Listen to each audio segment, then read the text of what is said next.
ইনকলাব জিন্দাবাদ, আমাদের দাবি মানতে হবে, এক্সিকিউটিভ ইঞ্জিনিয়ার এখানে আসতে হবে, পিডব্লিউডির এক্সিকিউটিভ ইঞ্জিনিয়ার এখানে আসতে হবে, আমাদেরকে লিখিত প্রতিশ্রুতি না দেওয়া পর্যন্ত এই আন্দোলন চলবে।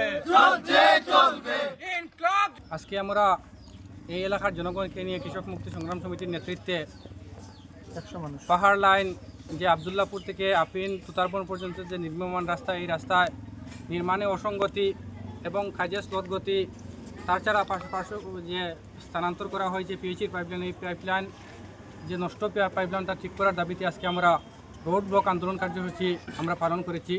এসে আমাদেরকে কথা দিয়েছেন আগামী 7 দিনের মধ্যে এই এলাকার যে পিএইচির সমস্যা, পানীয় জল সরবরাহর যে সমস্যা রয়েছে তা 7 দিনের মধ্যে সমাধান করা হবে।